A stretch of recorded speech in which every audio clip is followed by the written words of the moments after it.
Cette vidéo vous est présentée par la boutique lilojeu.ca, un service personnalisé par une équipe de passionnés d'ici.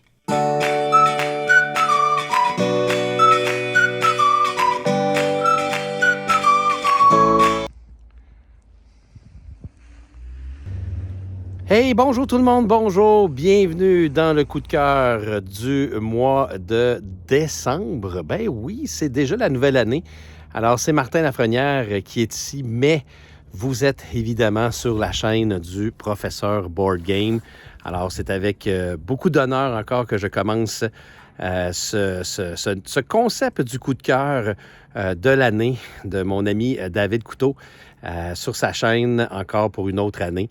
Je suis très, comme toujours, heureux d'être là. Et là, on a un concept, comme d'habitude, un peu différent pour cette première vidéo du mois de janvier, alors que nous allons vous donner notre coup de cœur dans le fond de l'année 2022, ainsi que notre coup de cœur du mois de décembre. Bon, ben, je vais commencer par mon coup de cœur du mois de décembre, et là, je vais partir évidemment une controverse, parce que qu'est-ce qu'un jeu de société? Est-ce que je devrais le mettre dans la catégorie des jeux de société? Mais une chose est sûre, il y en a plusieurs ici qui vont être choqués et qui vont dire que ça n'a pas d'allure que je fasse ça, mais qu'est-ce que vous voulez? Moi, je vais mettre le jeu Marvel Snap dans ma liste des coups de cœur du mois de décembre. Ce jeu-là, qui est un jeu mobile de cartes, qui ressemble beaucoup au jeu Smash Up, où on va avoir des cartes qui vont avoir donc une puissance et aussi un coût en énergie. Et on va jouer un grand total de 6 rondes.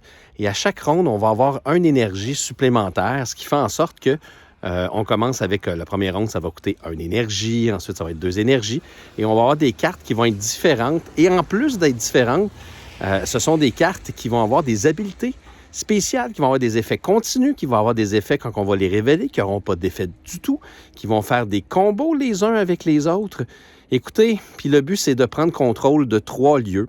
Il y en a qui trouvent ça trop aléatoire parce que les lieux sont jamais les mêmes et ils sont surtout dévoilés au fur et à mesure. Écoutez, vous pouvez penser ce que vous voulez, mais dans le mois de décembre, c'est le jeu que j'ai le plus joué. C'est un jeu de société, c'est un jeu mobile, c'est un jeu qui n'a pas de version physique. Est-ce qu'il va en avoir un jour? Je ne le sais pas, mais c'est définitivement un jeu d'une qualité incroyable et le thème passe magnifiquement bien. Je pense que c'est ça qui fait que Marvel Snap, c'est un jeu qui a tant de succès un peu partout. Et si ça peut faire en sorte que certaines personnes qui jouent à ce jeu-là découvrent les jeux de cartes et découvrent les jeux de société, mais pourquoi on serait contre ça? En tout cas, c'est pas moi qui vais être contre. Alors voilà, partons à la controverse, allons-y tout de suite. Et pour ce qui est de mon coup de cœur de l'année 2022, mais sur la zone jeux de société, j'ai déjà fait mon top des meilleurs jeux de 2022. Fait que je vais y aller avec un jeu que je n'ai pas nommé en 2022 parce qu'il n'est pas sorti officiellement en 2022, mais c'est un jeu qui m'a tellement impressionné que je ne voudrais pas qu'il tombe dans l'oubli. Alors pour 2022, c'est le jeu Ultimate Railroad qui est définitivement, je pense, mon coup de cœur du mois pas du mois, mais de l'année au complet. Ultimate Railroad parce que c'est un jeu euro. Il y en a qui vont dire que c'est un jeu euro de train. C'est un jeu de gestion, peut-être pas tant de gestion de ressources, mais en tout cas de placement d'ouvriers, où on va devoir construire des rails sur un plateau personnel. C'est un jeu qui va nous rapporter énormément de points. Mais Ultimate Railroad, c'est la qualité du produit avec le prix. On a 6 modules, on a de la rejouabilité, la possibilité de jouer en solo. De mon côté, c'est juste du pur plaisir. Et chacun des modules qu'il y a dans Ultimate Railroad rajoute une petite particularité qui rend le jeu tellement le fun, tellement agréable. Écoutez, je ne pouvais pas ne pas le mettre dans un top de 2022. Il est officiellement sorti sur BGG en 2021, mais moi, je l'ai découvert en 2022, puis je le mets ici comme étant mon coup de cœur de l'année au grand complet. Alors, Marvel Snap pour le mois de décembre, Ultimate Railroad. Mais écoutez, je vous laisse dans ce magnifique décor d'après-tempête, encore une fois, du Québec. Et je vous souhaite une magnifique année 2023. Et allez, je laisse place aux autres collaborateurs. Allez, bye-bye tout le monde. Tout d'abord, de mon côté, je veux vous souhaiter une bonne année 2023 remplie de belles nouveautés, de belles découvertes Et j'espère qu'avec ces segments-là, je pense qu'ils sont très appréciés. On remercie David de nous laisser la chance de venir parler sur sa chaîne des jeux qui nous ont fait vibrer durant le mois passé. Et là, pour cette occasion-ci, en plus, on peut vous parler de celui qui nous a fait vibrer beaucoup plus, en fait, tout au long de l'année, tout simplement 2022. Donc, pour le mois de décembre, c'est Tiletum, ou Tiletum, qui est mon coup de cœur. Donc, un jeu d'un auteur que j'apprécie beaucoup, Daniele Taccini, mais surtout Simone Luciani. Beaucoup de ses titres que j'apprécie, que j'ai d'ailleurs rejoué à Newton dernièrement aussi, un de ses autres très bons titres. C'est un 4 joueurs. Dans ce jeu-là, je suis parti environ 60-100 minutes. Et c'est un jeu dans lequel, dans le fond, on va principalement contribuer à la construction des cathédrales au travers l'Europe. On est en la Renaissance et on va aussi développer, faire des auberges pour attirer des différents personnages. On va également se promener dans des foires pour faire des points de victoire selon différents objectifs, aller chercher des écussons pour plus de points de victoire aussi. Donc, tout ça, salade de points un peu.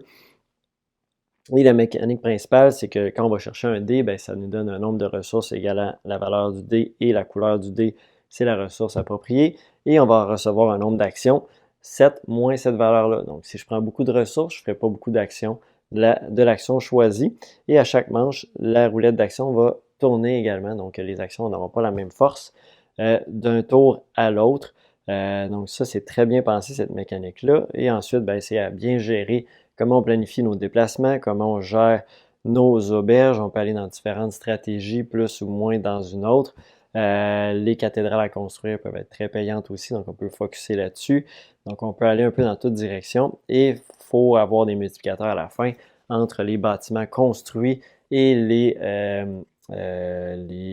cathédrales et les petits totems, colonnes posées sur le plateau. C'est un multiplicateur, donc très important également. Donc, Tiletum, ça a été mon coup de cœur pour le mois de décembre.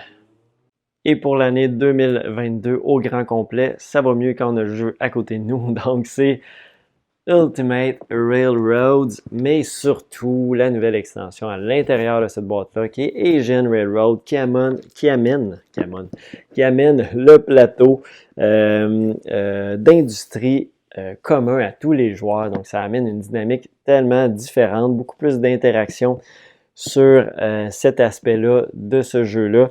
Et aussi, encore là, le plateau Asie personnel est très différent avec des pistes dans toutes les directions, les bonus à débloquer, donc beaucoup plus de combos différentes.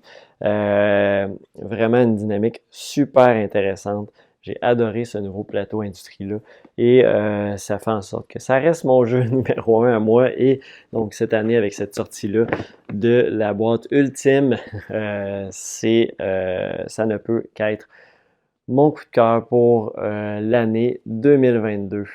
Merci à tous et on passe au prochain. Un autre mois qui se termine et c'est le temps du coup de cœur. Alors, premièrement, je tiens à dire merci beaucoup, David, pour cette belle tribune. Mois après mois, c'est une tribune que j'adore participer, mais que j'adore également écouter parce que c'est le fun de pouvoir voir un peu les choix de tout le monde et c'est un segment vidéo que je trouve vraiment génial. D'ailleurs, je m'excuse, je sais, j'ai pas été assidu à chaque mois, j'ai oublié quelques fois la date limite, mais pour 2023, je vais tenter de me reprendre en vous offrant une sélection ludique à chaque mois, je l'espère. Donc, pour le mois de décembre, ma sélection s'est tournée vers le jeu Rise. Rise est un jeu qu'on n'entend pas nécessairement beaucoup parler.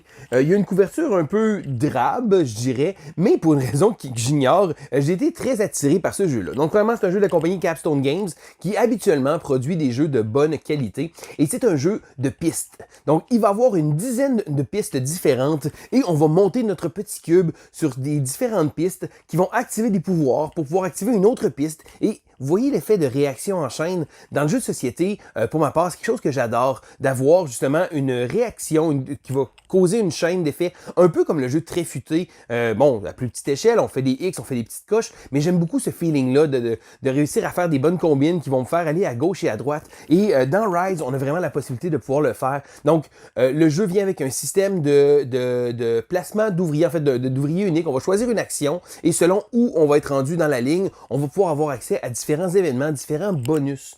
J'ai trouvé que Rise se joue tellement bien. Je sais pas si la durée de vie du jeu va être énorme, mais pour ma part, je trouve ça vraiment intéressant du fait qu'il y a deux côtés à chacune des pistes qu'il va avoir. Donc, on place les plateaux au milieu de la table et on a le choix de jouer du côté A ou du côté B. Donc, ça permet de pouvoir avoir beaucoup de façons de jouer quand même, mais surtout un effet un type de jeu que j'adore, du fait que justement on va aller à gauche et à droite pour activer un paquet de choses, et j'aime ça, avoir des tours où on sent des tours satisfaisants, où on réussit à faire un paquet de combines. Donc Rise était ma sélection pour le mois de décembre. Mais je veux également en profiter pour faire un retour justement sur 2022. Bon, c'est certain, de mon côté sur ma chaîne, j'ai un paquet de vidéos que je sors pour 2022, mais là je me suis dit, je veux trouver mon coup de cœur. Quand David m'a dit « Parle de ton coup de cœur de 2022 », et là, j'ai eu beaucoup de jeux que j'ai adorés. J'ai eu des jeux, et ce ne sera pas mon jeu favori nécessairement de 2022, mais je pense que c'est celui qui m'a donné un grand coup de cœur, et ça a été vers la fin de l'année. Donc, c'est certain que c'est un jeu que les gens ont parlé beaucoup le mois passé. Un jeu qui est encore très d'actualité, mais c'est un jeu également que j'ai vraiment été surpris parce que je m'attendais à ce qu'il soit bon, mais peut-être pas à ce point-là. C'est le jeu Endless Winter. Alors, Endless Winter, bon, vous l'avez vu passer pas mal. Les gens en ont parlé. Je pense que le mois passé aussi, il y a eu beaucoup de personnes, beaucoup d'intervenants que ça a été leur sélection. Je pense que Endless Winter, pour ma part, a mon coup de cœur parce que sans être mon jeu favori de l'année, c'est un jeu que j'ai trouvé tellement satisfaisant. Donc, le jeu va reprendre beaucoup d'éléments. Et là, on a du placement d'ouvriers, de la pose de tuiles, on a du deck building, on a du contrôle de territoire. On dirait qu'ils ont voulu tirer à gauche et à droite. Et habituellement, c'est hit or miss. C'est pas certain que ça va pogner parce que des fois, si on essaie de trop vouloir en faire, on finit par rien bien faire. Mais pour Endless Winter, le jeu a une très bonne cohésion. Je trouve que le tout est vraiment bien pensé. Le jeu vient avec un paquet de petites extensions qui, à mon avis, sont même pas nécessaires. Mais surtout, une autre chose, un gros point positif pour ce jeu-là, dans un monde où on est rendu habitué de payer assez cher pour les jeux de société. On se le cachera pas, on a un B qui peut être dispendieux à l'occasion, je le comprends, mais Endless Winter a un prix de détail ici au Québec de 60$ en version anglaise. Bon, la version française n'est pas sortie encore, elle devrait être beaucoup plus chère. Ceci dit, il n'y a pas beaucoup de texte dans le jeu et je trouve que pour 60$, on a droit à des inserts à l'intérieur, on a droit à des pièces de plastique, des belles pièces de bois, une belle qualité de production, on a des figurines, on a vraiment plein de choses. J'ai été vraiment impressionné. Ça m'a donné un feeling un peu, je dirais comme un peu les runes perdues de Narak, où on avait beaucoup de matériel pour un prix, la version anglaise encore, qui était relativement raisonnable. D'ailleurs, on devrait probablement faire beaucoup de comparaisons de Endless Winter avec Narak, ou même peut-être avec Dune Imperium, donc quand il était sorti, du fait que c'est un deck builder qui utilise des éléments alternatifs. Donc mécaniquement, c'est rien comme ces deux autres jeux-là, mais ça va nous donner un feeling de jeu qui réussit à faire plusieurs choses différentes et le faire très bien, et c'est la raison pour laquelle il reçoit mon coup de cœur de l'année. Donc, j'en profite également pour vous souhaiter une bonne et heureuse année 2023. J'espère que vous allez avoir l'occasion de faire plein de belles découvertes ludiques et avoir la chance de pouvoir nous les partager. Donc, c'est Sylvain de l'École du jeu qui vous souhaite une bonne année. Salut à tous, merci encore David de m'accueillir dans les coups de cœur du mois. Ici, décembre est enfin terminé, la nouvelle année. Commençons immédiatement avec mon coup de cœur du mois de décembre. C'est un tout petit jeu, un jeu même japonais, donc peut-être vous ne le trouverez pas. C'est le jeu Plantopia, une petite boîte tout petite, comparativement à mon jeu de l'année qui est pas mal plus gros. Plantopia, je vous dirais que c'est un petit peu mon Race for the Galaxy, mais plus simplifié, plus épuré, je vous dirais. C'est un jeu où est-ce que vous allez avoir justement 5 pots de plantes. Vous allez devoir faire pousser des plantes. Ou dans le fond, à chaque tour, vous pouvez poser une plante justement dans un des pots. Vous allez pouvoir faire évoluer une plante, la faire grimper. Une fois qu'elle est rendue au niveau 3, on la met de côté, elle libère de l'espace, elle vaut plus de points. Ou vous pouvez piocher des cartes. Comme dans Race for the Galaxy, une chose que j'aime beaucoup, c'est que pour pouvoir jouer une carte, il faut dépenser des cartes. Et évidemment, plus qu'une carte est puissante, C'est un petit peu bizarre, là. Plus qu'une carte est puissante, plus ça va vous coûter de cartes. Évidemment, il va y avoir des pouvoirs qui vont vous permettre de faire augmenter d'autres plantes ou peut-être de pouvoir planter une deuxième plante à votre tour. Ou même, il y aura des scoring, justement, de fin de partie en fonction de certains icônes. Donc, c'est très, très, très simple. Et à la fin d'une ronde, comme dans Race for the Galaxy, nous allons choisir une ressource, justement, qu'on va mettre face cachée, on va tous révéler. Toutes ces ressources-là vont être disponibles pour tout le monde. Ces ressources-là, à quoi qu'ils vont faire? À faire évoluer, justement, vos plantes, les faire augmenter. Donc, faire plus de points. Donc, un petit jeu très malin avec un humour vraiment très intéressant. Ici, justement, nous avons le Trigonometry Tree. Ah, je pense que, justement, David va aimer ça, une petite joke de mathématiques. Sinon, on a le Impossible Tree. C'est vraiment un visuel là, vraiment magnifique. J'ai aucune idée si le focus se fait bien, mais on va voir ça au montage quand même. Donc, c'était mon coup de cœur du mois de décembre. Sinon, mon coup de cœur de l'année, on voit qu'il y a un gros trou à côté de moi qui est plus là. C'est vraiment mon meilleur jeu de l'année. C'est le jeu Persévérance de Mind Clash Game. C'est un jeu que deux jeux en fait. C'est une espèce de tricherie même quand j'y repense. C'est un jeu de placement de dés avec des espaces. Vous êtes dans un univers où est-ce que votre bateau s'est échoué sur une île déserte dans une autre dimension. Et évidemment, il y a des dinosaures sur cette île-là. Le premier épisode, c'est dans le fond, vous établissez votre camp. Vous êtes la première année que vous êtes arrivé sur l'île. Vous établissez votre camp. Vous êtes un chef de clan et vous tentez d'avoir le plus d'influence parmi la communauté. Avec ça, vous allez justement faire du placement de dés, que vous allez faire un petit tower defense avec vos adversaires. C'est un jeu compétitif. Plus que vous fournissez avec ça, ça va vous donner des ressources. Il y a une espèce de majorité, dans le fond, sur 4 secteurs, justement, que vos dés de couleurs vont influencer cette majorité-là, vos campements, ainsi de suite. Le plateau est vraiment immense. Les figurines sont vraiment très belles. L'épisode 2, c'est 5 ans plus tard.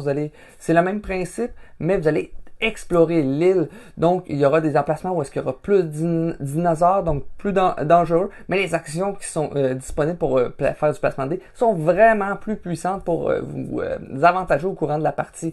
Par contre, l'épisode numéro 2, l'épisode numéro 1, environ un plateau personnel qu'on gère des ressources à peu près gros comme ça. Dans l'épisode 2, on tombe à un petit napperon, là. On peut mettre une assiette là-dessus, là. Puis il y a vraiment beaucoup d'icônes. C'est très intimidant au départ. Donc c'est pas facile à prendre en place à prendre en main, en fait, pour le deuxième épisode. Mais c'est très satisfaisant. C'est du Mind Clash Game à son mieux. Donc, mes coups de cœur du mois de décembre. Plantopia, un petit jeu japonais qui va ressortir. C'est japonais, mais qu'on retrouve en anglais tout de même. Et le jeu Persévérance. Donc, merci encore, David, de m'avoir accueilli tout au long de l'année dans les coups de cœur du mois. Salut tout le monde! Donc, mon coup de cœur pour le mois de décembre, c'est un jeu qui s'appelle Dice Throne. Donc, si vous ne connaissez pas Dice Throne, c'est un jeu là, de combat, de 1 contre 1. Quoique ça peut jouer 2 contre 2 ou à 4, mais je vous recommande plus 1 contre 1. C'est un jeu de combat, un jeu de dés, un peu à style Yadzi, où on va tenter d'avoir des séries, des paires, des 3 pareils avec un 2 pareil. C'est un genre de jeu comme ça, où qu'avec des cartes que vous avez entre les mains, vous allez pouvoir faire des combos puis des attaques avec ça. Puis à chaque tour, vous avez des points, puis vous pouvez acheter d'autres cartes. C'est pas un deck building, donc, mais c'est vraiment là, un jeu qui a une mécanique avec les cartes pour pouvoir faire vos attaques et les dés, bien évidemment. Donc, ce que j'aime beaucoup de ce jeu-là, c'est qu'il y a vraiment un choix, varié de personnages. Il y en a de plus compliqués que d'autres à jouer, mais sont tous là, on est tous capables de jouer un contre l'autre facile, même si le personnage est simple à jouer, ça ne veut pas dire qu'il est moins fort. Donc, c'est vraiment, les choix sont vraiment très variés. Puis ça, vous voyez la boîte ici, ça c'est la saison 1 Reroll, parce qu'ils avaient fait une saison de ça au départ, mais ils ont refait par la suite les mêmes personnages avec les meilleures composantes un petit peu pour que ça fitte avec la saison 2 qu'ils ont fait. Donc vous avez là-dedans un choix de 8 personnages, puis la saison 2 en a un autre 8. Donc vous avez 16 personnages qui vous pouvez faire des mix and match pour faire des combats un contre l'autre. Donc, durant le temps des fêtes, je vous dirais que ça a été populaire. Donc, on a fait vraiment des combats 1 contre 1. Puis, c'était vraiment très plaisant. Puis, j'ai bien aimé ce jeu-là. Donc, c'est mon coup de cœur pour le mois de décembre, Dice Throne. Pour mon coup de cœur pour l'année 2022, c'est... J'ai pas la boîte encore. C'est un jeu qui s'appelle Too Many Bones. Donc, ce jeu-là, j'ai découvert ça là, en janvier l'année passée, où j'avais un de mes amis qui m'avait prêté tout le chest. J'avais joué une fois auparavant, j'avais trouvé ça hyper compliqué, ça avait été très difficile là, pour les règles, c'était la charte et tout ça, j'avais pas trop aimé. Je voyais le potentiel, mais j'ai dit que c'est beaucoup trop compliqué pour ça. C'était un des jeux les plus compliqués que j'avais vu à ce moment-là. Mais lorsque j'ai pris le temps de m'asseoir, puis de regarder les règles, puis d'essayer de jouer, j'ai tombé tellement en amour avec ce jeu-là que j'ai même kickstarté la campagne, la toute dernière qu'il y avait à ce moment-là, c'était Unbreakable. Donc c'est pour ça que j'ai pas la boîte, parce que j'attends tout le stock de Too Many Bones qui devrait arriver là, au printemps 2023.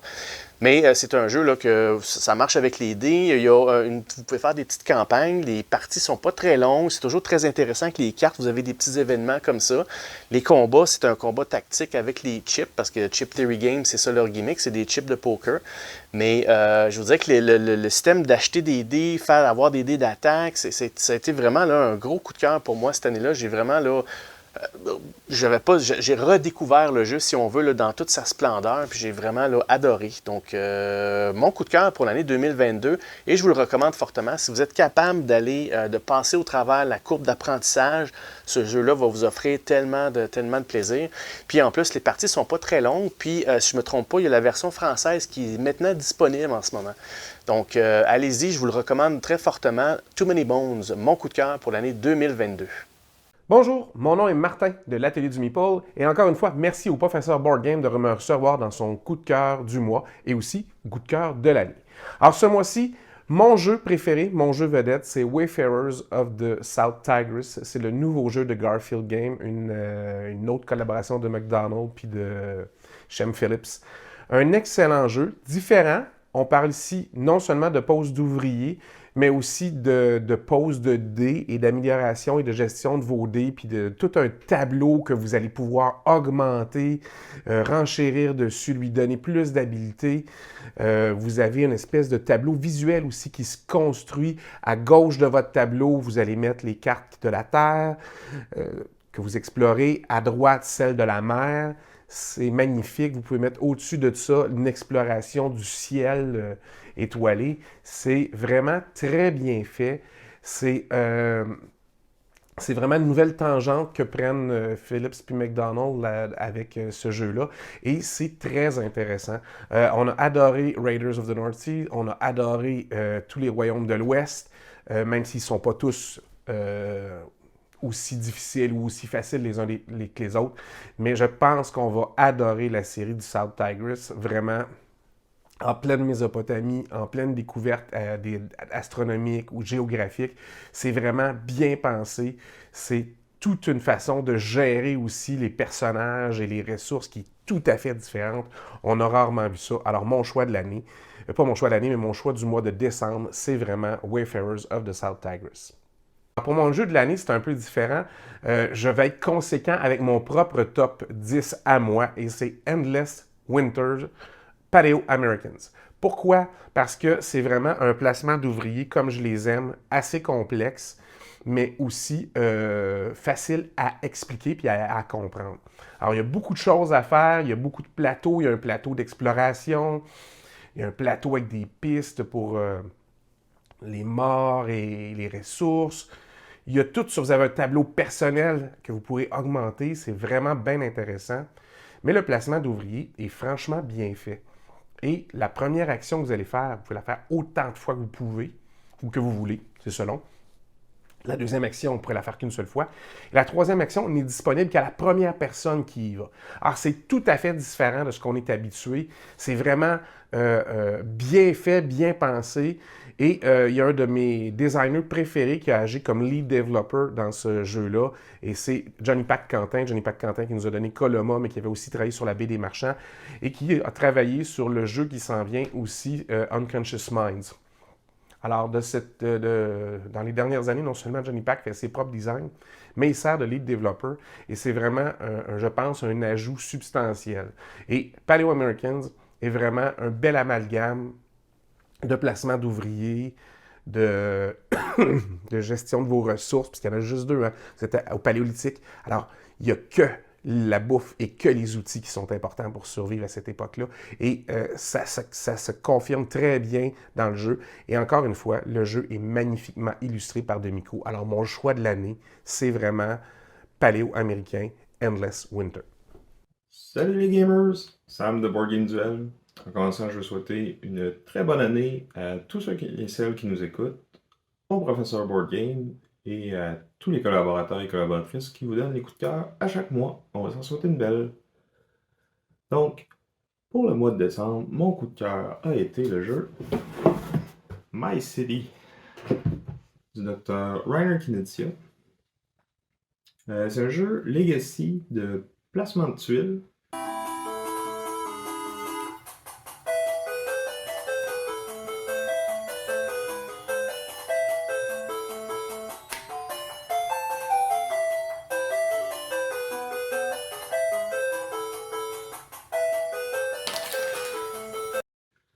Donc, on a finalement réussi à compléter la campagne récemment.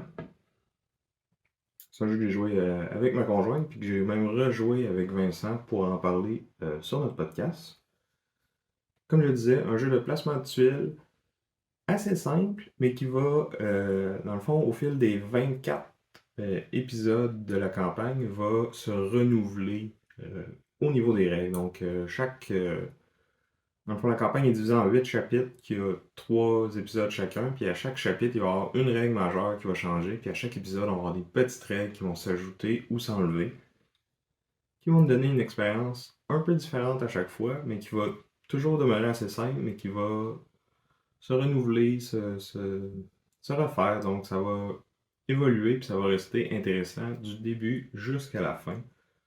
Donc si vous aimez les placements de tuiles, une superbe campagne, moi j'ai vraiment adoré.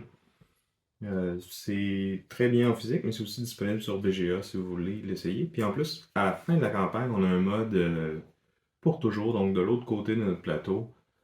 On a un mode qui reprend les règles d'une partie qui ont été ajoutées pendant la campagne. Donc on a un jeu qu'on peut rejouer à l'infini. Puis on en a vraiment pour notre argent avec My City. Et pour mon coup de cœur de l'année, eh bien, je n'ai pas le choix. J'y vais avec Guards of Atlantis 2. Mon jeu préféré, j'en ai déjà parlé plusieurs fois sur plusieurs médias. C'est, comme j'ai dit, mon jeu préféré qui est finalement arrivé en version physique cette année. C'est un jeu de type MOBA. Donc les jeux vidéo comme League of Legends ou Hearthstone, dans lesquels on va avoir 2 équipes de héros.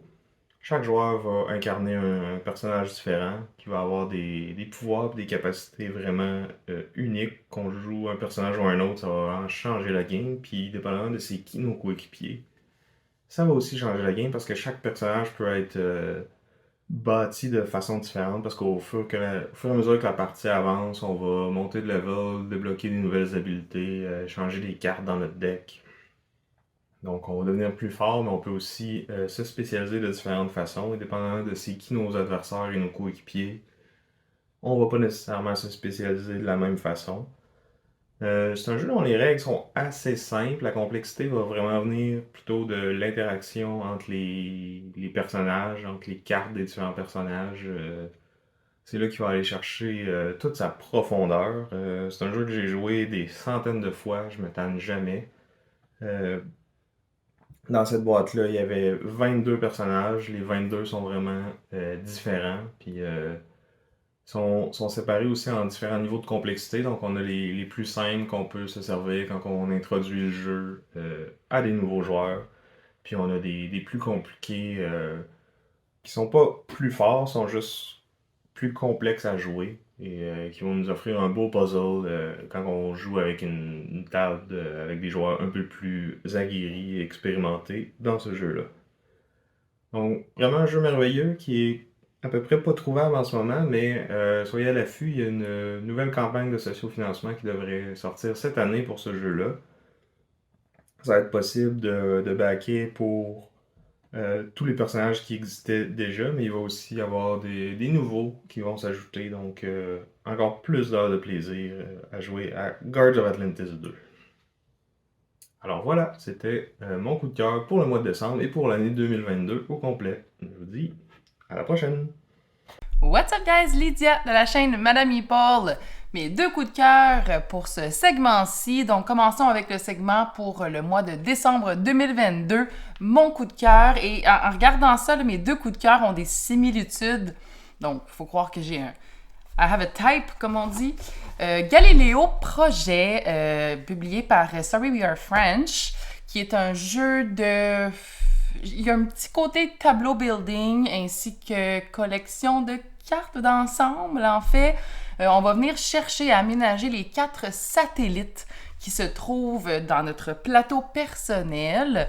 Et pour ce faire, on va engager des robots, on va développer des technologies, on va également recruter des personnages, tout ça, bref, dans le but d'optimiser ces 4 satellites.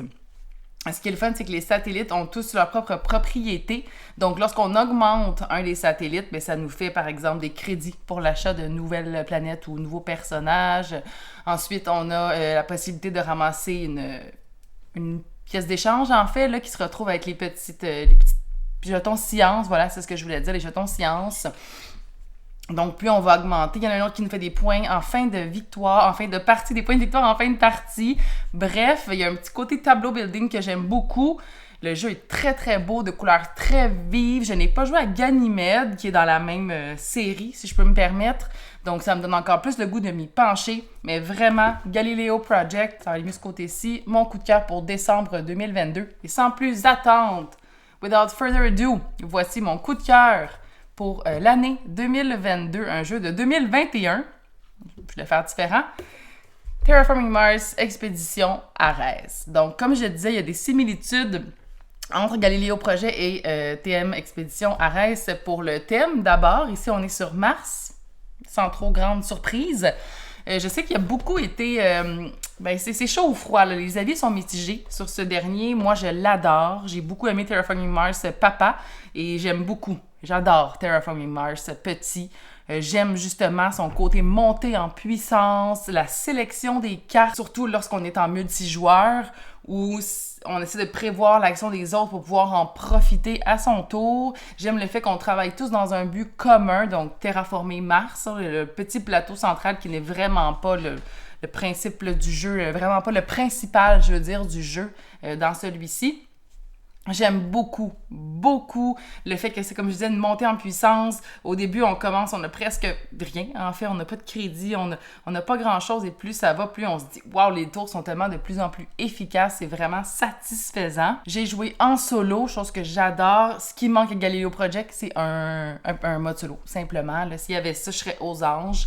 J'ai eu la chance de jouer à Terraforming Mars à 2 joueurs aussi. J'ai autant aimé l'un que l'autre. Mais c'est un des rares jeux que j'y suis retourné à plusieurs reprises en solo durant l'année. Vous savez, quand on fait des créations de contenu comme ça, on se retrouve à explorer beaucoup de jeux et de ne pas avoir la chance de pouvoir y revenir souvent. Mais celui-ci, quand j'avais du temps, c'est un de ceux que je favorisais. Donc, définitivement, un de mes coups de cœur, si c'est pas mon coup de cœur pour l'année 2022. Donc, voilà mes 2 coups de cœur les plus récents pour décembre et pour l'année 2022 au grand complet. J'espère que vous aimez les thèmes espace. Sinon, ce ne sera pas avec moi que vous allez trouver votre compte. Je vous laisse entre les mains des prochains participants. Je vous souhaite une belle année 2023. Continuez à regarder David, Professeur Board Game, et venez donc me voir sur ma chaîne YouTube qui est toute nouvelle d'ailleurs, si le cœur vous en dit. Donc, sur ça, je vous dis merci, à bientôt, mais surtout, amusez-vous les minous. Hey, salut tout le monde, c'est Jeff. Et Steve, et nous sommes les 2 pions. Et Steve, ça fait super longtemps qu'on n'a pas participé à la vidéo coup de cœur du professeur Board Game. On est vraiment content d'être de retour. Des fois, c'est une question de temps. Qu'est-ce que tu veux? Effectivement, donc content de vous retrouver. Oui, et on va y aller rapidement avec notre coup de cœur du mois de décembre et notre coup de cœur de l'année 2022. Ouais. Donc, Steve, mon coup de cœur du mois de décembre, c'est un jeu qui a fait un gros « Wow! Vraiment cool! » Et c'est Space Station Phoenix, un jeu de construction de station spatiale, un peu à la Euro, avec tout plein de tuiles différentes, de bonus différents, de choses à faire, qui fait qu'il y a une rejouabilité incroyable. Un jeu qu'on va drafter des vaisseaux au départ qui vont nous donner des actions qu'on va payer avec des cristaux. Mais tous les autres joueurs vont aussi faire la même chose et ils vont avoir des vaisseaux aussi. Et on va pouvoir aller payer pour faire l'action de leur vaisseau à eux et on va payer une espèce de surtaxe qu'on va leur donner, fait que ça va leur donner des cristaux en échange, mais on peut en même temps bloquer leur action. Donc, j'ai trouvé ça vraiment le fun comme principe. Écoute, j'ai eu un gros coup de cœur. J'ai fait comme « Wow, c'est vraiment super, ça me prend ce jeu-là. » J'étais en train de magasiner pour me l'acheter. Ça a été la définition même d'un coup de cœur. Je ne m'attendais pas du tout à triper autant et j'ai adoré ça. Fait que Space Station Phoenix. Vu que tu as parlé beaucoup, il va falloir que je fasse ça vite. Donc, moi, ça va être Challenger, qui est mon coup de cœur du mois de décembre. Jeu simple. C'est bon, merci, c'est fini. On a fait des petits tournois, donc jeu rapide, simple, où un peu un principe de bataille, où on tourne des cartes et on essaie de prendre possession du drapeau et pouvoir finir avec le drapeau avant l'adversaire. Et là, on rencontre d'autres joueurs. C'est vraiment un jeu de tournoi. Et les personnages sont très colorés. Il y a toutes sortes de types de personnages, donc une belle thématique. Et le jeu, le matériel est très, très beau en plus. Oui. Et spoiler, Steve, c'est sûr qu'on va avoir un tournoi de Challenger au Delirium Ludique 2023. C'est vraiment un bon jeu de tournoi, effectivement. Un jeu de convention. C'est parfait pour jouer à 6-8 joueurs. Là. C'est excellent, tu as raison. Donc, pour moi, ça a été mon coup de cœur du mois de décembre. Donc, Challenger, coup de cœur, décembre. Steve, maintenant, notre coup de cœur de 2022. Écoute, on a fait notre top 10 des meilleurs jeux de 2022. Vous pourrez venir voir ça sur la chaîne. Fait qu'on a décidé de prendre des jeux qui ne sont pas nécessairement des jeux de 2022, mais qui nous ont vraiment, vraiment fait triper en 2022. Et pour ma part, c'est un gros jeu d'espace, de 4X, de confrontation, de construction de vaisseaux. Et je parle de Eclipse Second Dawn for the Galaxy, un jeu qu'on a fait une vidéo complète sur les règles et une partie complète, mais un jeu aussi que j'ai joué à 6 joueurs et j'ai capoté ma vie. C'est vraiment trop le fun, ce jeu-là. Un jeu qui a beaucoup de tension. Au début, on explore, c'est tranquille, mais à un moment donné, tu n'as pas le choix. Il faut que tu te rentres dedans, il faut que tu fasses des alliances, il faut que tu brises des alliances. Il y a un traître. Écoute, c'est un jeu que j'ai trouvé... J'avais joué, j'étais le traître. Puis c'est un jeu vraiment le fun parce qu'il y a 6 races plus la race des humains, donc 7 races. Tu as le goût de toutes les essayer. Il y a des technologies à l'infini. Tu as le goût de développer ta civilisation de façon différente. Tu as des blueprints pour tes vaisseaux, ce que tu vas développer chacun de tes vaisseaux de façon différente. Puis à chaque partie, ça ne sera pas la même chose en plus. C'est un jeu qui m'a fait triper. J'ai déjà hâte à ma prochaine partie. C'est des parties de... Tu vois, à 6 joueurs, ça a duré 4h30. C'est du gros jeu. Là. Ah oui, c'est du gros jeu, mais c'est un jeu absolument wow, avec un matériel fantastique. Un gros coup de cœur de 2022. Toi, Mon coup de cœur de 2022, pour moi, c'est Bitoku. Vraiment, côté artistique, magnifique. Toutes les manières de faire des points dans ce jeu-là, je trouve ça vraiment sur la coche. 1 euro. 1 euro, hein? Surprenant. Ben oui, Steve qui aime 1 euro. Wow! Oui, puis celui-là, probablement que la thématique m'a aidé à l'apprécier, mais le jeu est plaisant aussi. Construire des bâtiments, tu construis des maisons, ou tu collectionnes des esprits, tu montes t'as un petit deck building, tu peux sacrifier tes cartes pour faire des points. Après ça, tu as du set collection. Donc, vraiment, ils ont mis un paquet d'affaires dedans pour faire un jeu. Puis moi, j'ai acheté en plus tout un insert pour pouvoir placer mon jeu rapidement parce que souvent, c'est un jeu qui a un paquet de morceaux. Ouais. Donc, quand tu es capable d'avoir un petit peu d'aide au niveau de la mise en place, ça l'aide au setup. Donc, pour moi, Bitoku, mon coup de cœur de 2022, vraiment haut la main. Et voilà, c'est nos coups de cœur de décembre et de l'année 2022. Merci beaucoup au professeur Board Game. Merci à nos autres amis YouTubers. Et on se retrouve bientôt. Salut tout le monde! Ciao! Bonjour chers amis joueurs, ici LP et je suis là pour te présenter mes 2 coups de cœur, donc mon coup de cœur pour décembre 2022 ainsi que pour mon coup de cœur pour l'année 2022 au complet. Et quel merveilleux hasard, c'est le même jeu, fait que je vais te parler d'un seul jeu que j'ai découvert évidemment en décembre et qui va être mon coup de cœur pour toute l'année. C'est un jeu qui s'appelle Aeon Trespass Odyssey de Into the Unknown. C'est un jeu que ceux qui l'avaient supporté sur Kickstarter ont pu mettre la main là-dessus. En décembre, il y en a la livraison pas encore tout à fait terminée, dépendamment des différentes parties du monde. Il y en a qui sont encore en train de le recevoir. Qu'est-ce que c'est Aeon Trespass? C'est un énorme jeu d'exploration et de narration. C'est un jeu dans lequel les joueurs vont incarner des argonautes se réveillant après un cataclysme dans la Grèce antique où tous les dieux sont morts et nous sommes sur un vaisseau gigantesque de la taille de plusieurs cités qui s'appelle l'Argo. Avec ce vaisseau-là, nous allons explorer différentes îles de la Grèce, tentant de résoudre pas de résoudre des énigmes, mais tentant de progresser dans une histoire pour comprendre ce qui se passe autour de nous autres, qu'est-ce qui a causé ce cataclysme-là, qui sont ces gigantesques créatures, les primordiaux qui nous courent après puis qui essayent de détruire ce qui reste de la Grèce.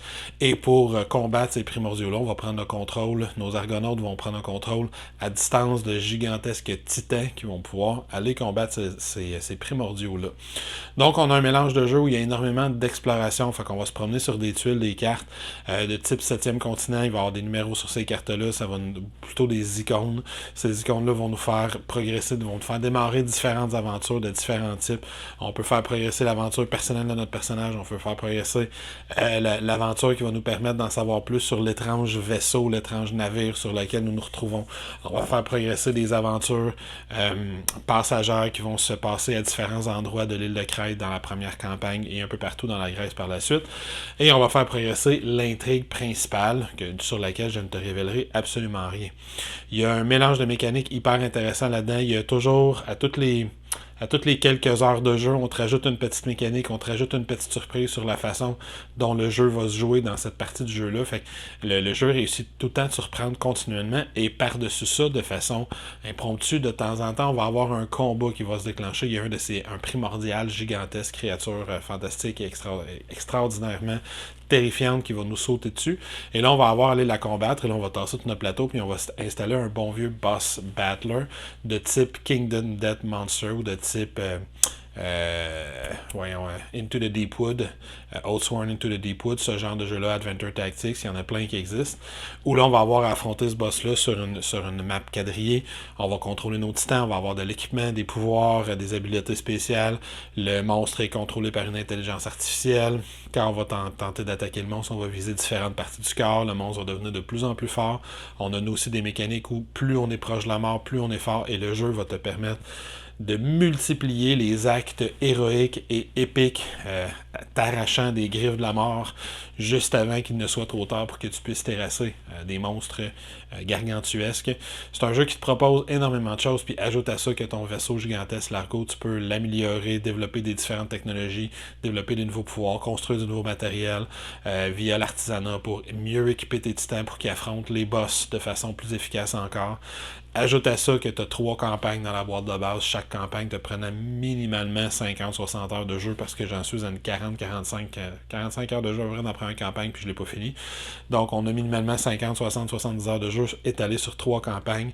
On te rajoute des nouvelles mécaniques. C'est un jeu lourd, complexe. Plein de choses qui se passent là-dessus. Sur Board Game Geek, je pense qu'il est à 4.72 sur 5 des niveaux de complexité, ce qui est démesuré, c'est démentiel. Par contre, si tu es prêt à te lancer dans ce type d'aventure-là, tu as de l'exploration, des arbres technologiques qui se développent, des combats de boss épiques et colossaux contre des boss qui sont colossaux. Tu as une histoire qui est bien écrite, donc un grand coup de cœur pour moi. Ça va être facilement l'un de mes jeux préférés de l'année, si ce n'est l'un de mes jeux préférés de tous les temps. La compagnie se lance dans une deuxième campagne Kickstarter à la fin du mois. Ça va être difficile d'y résister pour ce jeu-là, la suite de ce jeu-là. Donc voilà. Aeon Trespass Odyssey de la compagnie Into the Unknown. Ciao.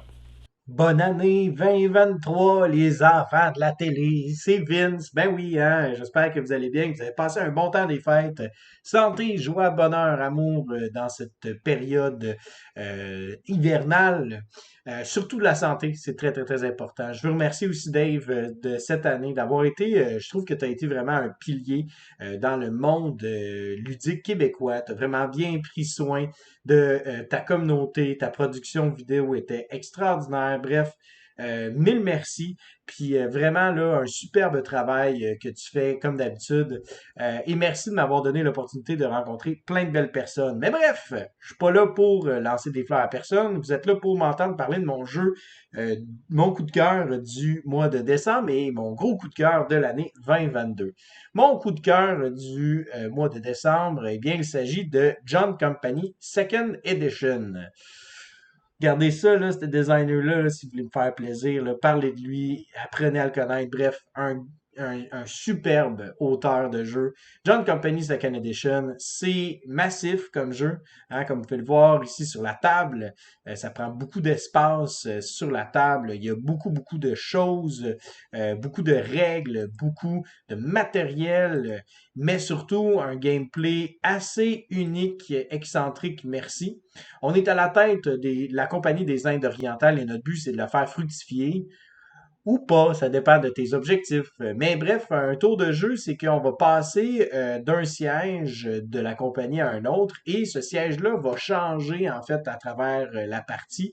Donc les joueurs vont pouvoir être à ces sièges-là et prendre les décisions soit pour le bénéfice de la compagnie ou pour la faire échouer, la faire écrouler.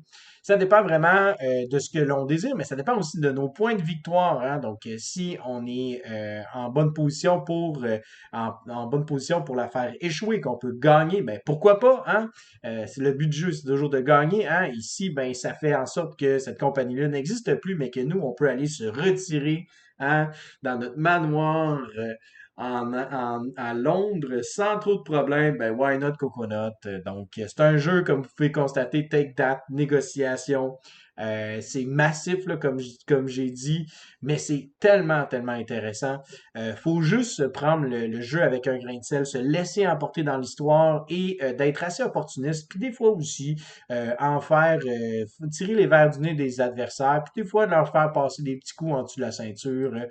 Bref, moi, ça me va comme jeu, c'est extraordinaire et ben, je vais conclure avec mon coup de cœur de l'année.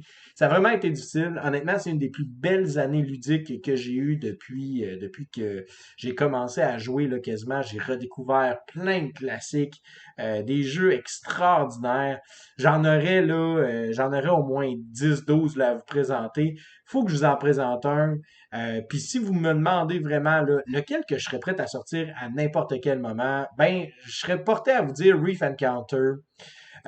Parce que Reef Encounter, c'est un jeu qui se joue rapide. C'est un jeu qui est relativement simple dans ses mécaniques. Bon, on s'entend à 3.68, c'est quand même lourd, mais au final, c'est pas un jeu hyper complexe. Mais c'est un jeu qui offre tellement beaucoup de rebondissements, qui offre tellement une interaction incroyable, une densité dans ce jeu-là, une belle profondeur, un lien thématique aussi très fort, je vous dirais. Donc notre Richard Breeze qui est habitué de faire des keys, hein, la série des keys, ben là il arrive avec des coraux, puis ça fit parfaitement avec les coraux si vous connaissez bien cet univers-là. Évidemment, probablement pas beaucoup. Si vous êtes des professionnels du coraux, génial, vous allez adorer ce jeu-là, mais dans tous les cas, faut être prêt, hein, c'est un jeu qui est très méchant, qui peut être un petit peu coupe-gorge, take that encore une fois, mais j'adore ce jeu-là. Si vous voulez me faire plaisir, vous me dites « Hey Vince, fais-moi découvrir Reef Encounter, je vais faire parfait, pas de problème. » Mais il va falloir que vous vous mettiez ensemble pour me battre parce que je suis un peu imbattable à ce jeu-là. Bref, je ne veux pas prendre plus de votre temps. Je vous remercie beaucoup, puis je vous souhaite le plus beau temps des fêtes qui est passé, évidemment, mais aussi un plus beau temps hivernal et surtout une belle année 2023 encore une fois. Et j'espère vous revoir bientôt. Des belles choses qui vont s'en venir. Mais sur ce, je vous souhaite à vous et vos amis un bon jouage. Je vous préviens tout de suite que mon coup de cœur du mois a des avis très divergents. Bonjour à tous, c'est Marion de la chaîne Je vous explique les règles. Merci David de m'avoir invité dans ce segment pour vous parler de mon dernier coup de cœur de l'année 2022 qui est Les Tribus du Vent. Les Tribus du Vent, c'est un jeu de Joachim Thom illustré par Vincent Dutray qui a également illustré Oltré par exemple. Donc j'ai forcément été attirée par un premier abord pour son aspect graphique évidemment. Je suis une vendue DDA. Mais j'ai également été attirée par sa promesse d'une mécanique assez nouvelle, c'est-à-dire que les cartes qu'on va avoir en main, on va pouvoir les jouer en fonction de celles qu'ont nos adversaires également. Les Tribus du Vent, c'est un jeu qui s'inscrit dans un futur lointain où la Terre est complètement polluée et des tribus vivent dans les airs. Le but va être de dépolluer les zones de notre territoire pour pouvoir y construire 5 villages. Donc la fin de partie se déclenchera au moment où un des joueurs aura construit son 5e village. C'est donc, vous l'aurez compris, un jeu de course, mais également de stratégie. Vous allez avoir des cartes en main, et selon le verso des cartes de vos adversaires, ou les cartes de la rivière si vous jouez à 2 joueurs, vous allez pouvoir jouer les cartes de votre main qui vont avoir des effets bonifiés selon vos cartes que vous avez en main et également celles de vos adversaires. On lui reproche énormément de ne pas pouvoir construire de stratégie parce qu'évidemment, si l'un de vos adversaires joue une carte, ça peut dévaloriser la carte que vous vouliez jouer à ce tour. Moi, je trouve au contraire que c'est un super bon jeu de stratégie parce qu'il vous oblige à vous renouveler à tous les tours. Évidemment, si vous jouez avec des personnes qui réfléchissent très longtemps, ça peut faire que la partie tire en longueur. Personnellement, je n'ai joué qu'à 2 joueurs, ça a été super fluide du début à la fin. J'ai entendu beaucoup de retours de personnes qui ont joué à 4 ou 5 joueurs et qui y ont vu des longueurs, alors peut-être que la meilleure des configurations sera de rester entre 2 et 3 joueurs. Je retrouve vraiment l'aspect course dans ce jeu et je l'apprécie tout particulièrement pour ça, parce qu'on va vouloir évidemment être le premier à construire son 5e village, mais entre-temps on va vouloir avoir accumulé certaines cartes pour avoir des pouvoirs en plus. On va vouloir avoir des cartes qui vont nous faire scorer des points en fin de partie. Donc c'est vraiment une panoplie de choses à réfléchir en même temps tout en se maintenant en ligne dans la course. En fin de partie, il y a plusieurs aspects qui vont scorer pour les points. Donc évidemment, il faut rien négliger. Je trouve que Les Tribus du Vent est vraiment un jeu très complet, très apprécié à 2 joueurs ici chez nous. Je vous conseille de l'essayer très vivement, puis vous me direz ce que vous en penserez. Ensuite, je vais vous parler de mon coup de cœur de l'année. C'est peut-être pas une énorme surprise, mais il s'agit de Turing Machine. C'est le jeu dont j'ai fait le plus de parties cette année, pourtant il est sorti en fin d'année. Pour moi, c'est le jeu ultime à avoir dans sa ludothèque. Les parties se renouvellent tout le temps, il y a des millions de problèmes à résoudre. Donc, je rappelle le principe, vous allez devoir décoder un code à 3 chiffres en posant des questions à une machine centrale qui va vous permettre d'éliminer certaines suppositions puis de découvrir le code final. C'est un excellent jeu de déduction. Il existe vraiment des variantes pour les plus petits joueurs, les plus novices. Les enfants pourront même y jouer si vous faites une partie en coopératif. Un jeu extrêmement expert où vous allez avoir des combinaisons avec des cartes qui vont vous brûler le cerveau. C'est un super bon exercice. Aussi, il y a le défi quotidien qui est vraiment très addictif. Donc vous allez sur le site turingmachine.info pour découvrir le défi du jour. Il existe également un groupe Facebook dont un des auteurs, Johan Levé, alimente la conversation tous les jours. Donc vous pouvez discuter avec des gens du monde entier qui sont en train de résoudre l'énigme du jour. C'est super prenant. Celui-là, je vous conseille vraiment de l'avoir dans votre ludothèque. J'en profite pour vous souhaiter une super belle année ludique 2023. Je vous souhaite de faire plein de belles rencontres autour de tables de jeu et surtout de découvrir plein de nouveautés.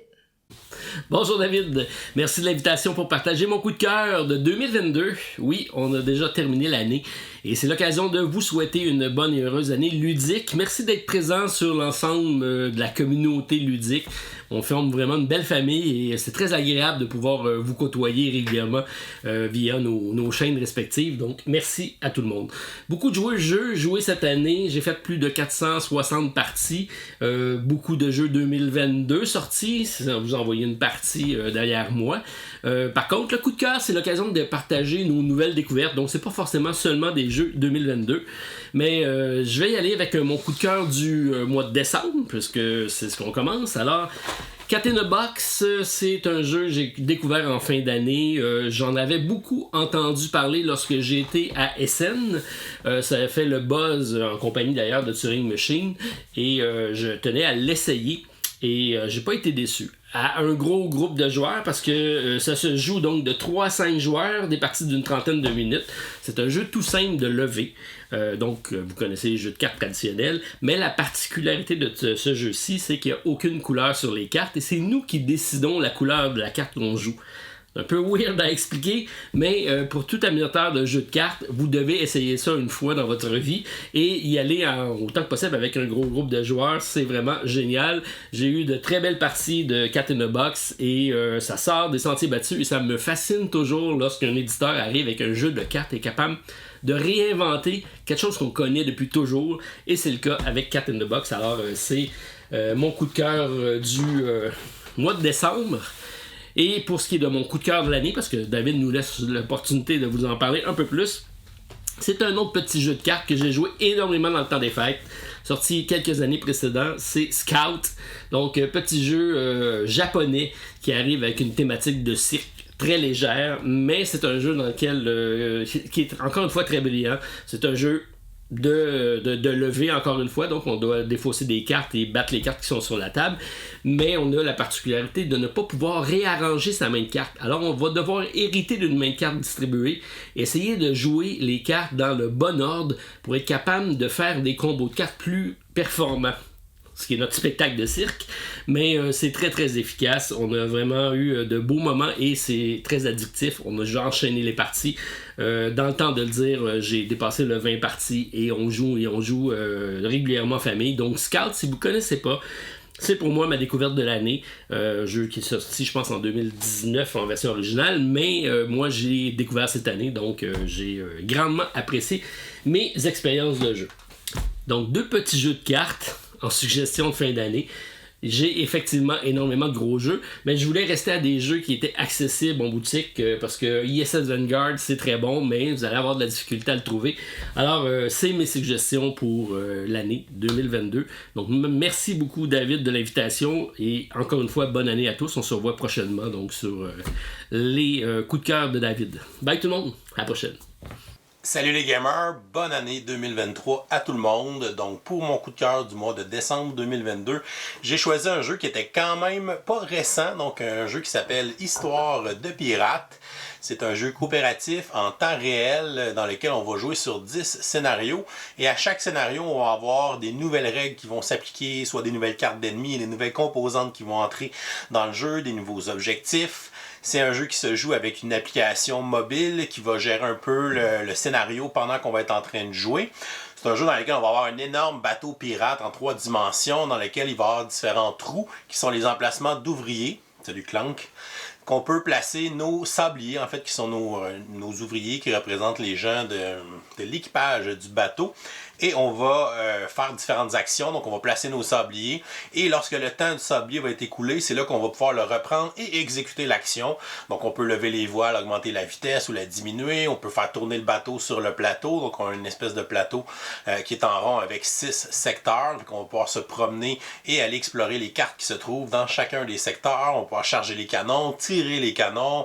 On va pouvoir utiliser la vigie pour retourner des cartes qui étaient face cachée pour les explorer d'avance, pour pas tomber sur les fameux récifs, et qu'il y a quand même beaucoup de choses à faire. Et évidemment, c'est un jeu qui est le fun parce que la surprise qu'à chaque fois qu'on va commencer un nouveau scénario, on va ouvrir une enveloppe dans laquelle il va y avoir de nouvelles cartes, des nouveaux objets, des nouvelles règles de jeu qui vont s'appliquer. Fait que c'est un jeu un peu évolutif. Il n'y a rien qui est destructible dans le jeu, donc on peut réinitialiser le jeu, on peut le prêter à quelqu'un et il va être capable de faire la campagne. C'est vraiment le fun aussi, l'immersion avec l'application. Il y a une petite musique un peu dramatique, il y a des petites animations différentes pour chaque scénario. Les objectifs des scénarios sont aussi très diversifiés. Et le challenge est quand même bon pour un jeu qui a un look un peu d'un jeu familial. On le fait à 2 joueurs, puis on est des joueurs assez expérimentés, puis on aura dû recommencer quelques missions, des fois 3 ou 4 fois avant de les réussir. Fait qu'il faut vraiment bien se coordonner puis bien communiquer ensemble. Donc, Histoire de Pirates, ça a été vraiment un beau coup de cœur. J'avais joué il y a plusieurs années à sa sortie. J'avais fait les 2 premiers scénarios. Et là, je suis replongé dedans cette année. J'ai réussi à me procurer une copie. Et j'ai fait la campagne au complet dans le mois de décembre. Donc, Histoire de Pirates, c'est mon coup de cœur pour le mois de décembre 2022. Pour mon jeu de l'année 2022, ça ne sera pas une grande surprise. Donc, j'y vais avec Endless Winter. Moi aussi, j'ai l'impression que je ne suis pas le seul à l'avoir choisi dans ce segment pour le jeu de l'année ou le jeu du mois. Ça a été un énorme coup de cœur. C'est un jeu que j'avais beaucoup d'attentes. C'est un jeu euro quand même assez complexe dans lequel il y a un paquet de mécaniques différentes. On a du deck building, du placement d'ouvriers, de la collection d'ensemble, contrôle de majorité sur un plateau. Donc, il y a beaucoup de choses qui se passent. C'est un jeu qui est extrêmement bien ficelé, donc les différentes parties du jeu sont vraiment bien imbriquées ensemble et les liens, les synergies les unes avec les autres sont vraiment le fun. Un système d'action qui est relativement simple parce qu'on a seulement 3 emplacements d'ouvriers. On va pouvoir activer des actions le nombre de fois qu'on veut. Ensuite, une action unique et une action bonus si on est le premier. C'est un système qui est vraiment le fun. Il n'y a pas l'air d'avoir beaucoup d'options quand on commence à jouer parce qu'il y a juste 4 actions principales, mais finalement, il y a tellement de ramifications et de synergie avec les différentes actions que c'est vraiment stimulant et c'est vraiment intéressant. Et que dire de la production du jeu, donc une production pour Fantasia Games qui sont à leur première édition d'un jeu, c'est vraiment magnifique. La qualité, le souci du détail, le visuel de Domiko, encore une fois, qui nous imprègne dans l'univers de ce jeu-là. Donc c'est vraiment une très très belle réussite sur toute la ligne avec Endless Winter. Et c'est pour ça que Endless Winter se mérite mon coup de cœur de l'année 2022. Et voilà, c'est tout pour aujourd'hui.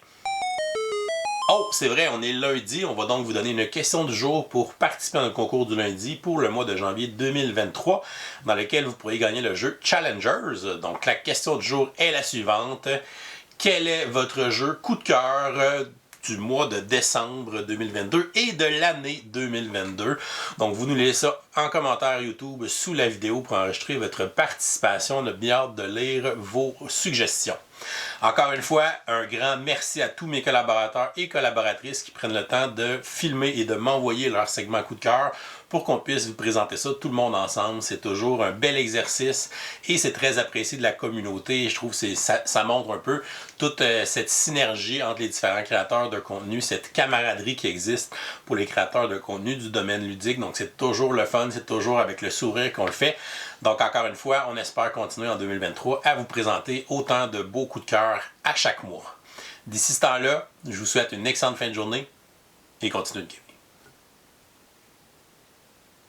Et clank.